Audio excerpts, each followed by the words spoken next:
My son Calder and I are making snacks that we make in the kitchen. I am going to show one to you that my dad made for me. It was one of our favorite things we had. He used to make it for breakfast when we were hungry, and he called it a one-eye. Mine are called Bloodshot One Eyes.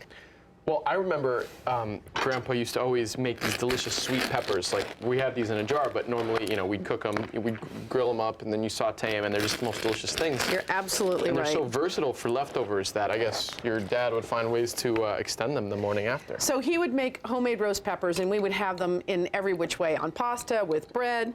So I have these two beautiful pieces of bread. I'm going to cut holes up. But first of all, I have to go supervise on the pepper cutting. So in order to make the kind of thing that I'm thinking about, Calder, I would like these pieces to be very, very thin. No thicker than that. About 8 or 10 slices that are that thin. Yes, ma'am. Okay. So I have a 2-inch cookie cutter here, but you could use a glass. My dad had a special glass that he always pulled out when he made them for us. And just go in there and just, you know, go back and forth to get the hole out clean. You want to have a nice hole, and you want to have this beautiful piece of bread that you use. And I'm just going to get my burner on here so that we're ready to go. We're going to cook side by side here, Calder. Oh, I'm thrilled. So I can show you exactly how to do this. And just pull it out and pull it out. And this is great. We'll just make 2. And I'm going to get some butter in our pans. You could butter your bread, but I like to put butter in the pan. I'm going to put butter in your pan and just swish it around. And as soon as you get your butter going, you put down your bread. And don't forget also to put down your little bread hat. And then you want to get your burner up to, you know, a good medium high. And just get a little bit of color on it. It should happen fairly quickly. Watch and learn. A little more butter in the center, not much. Just into that little hole there. Then down goes the very, very thin slices. Not too many, so that you're just emulating an eye. This is why I didn't want them to be too like thick. a bloodshot eye. Oh. Like a bloodshot one eye.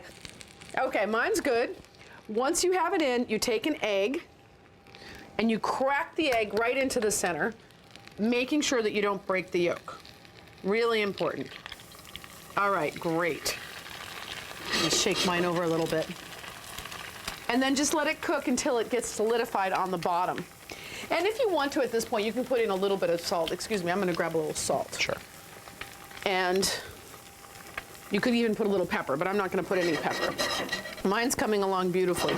And then look, ooh, it's nice and golden on that side. So actually I'm gonna turn that piece over. You need a little bit more. How you doing? Oh, okay. Looks great. And then you get a spatula.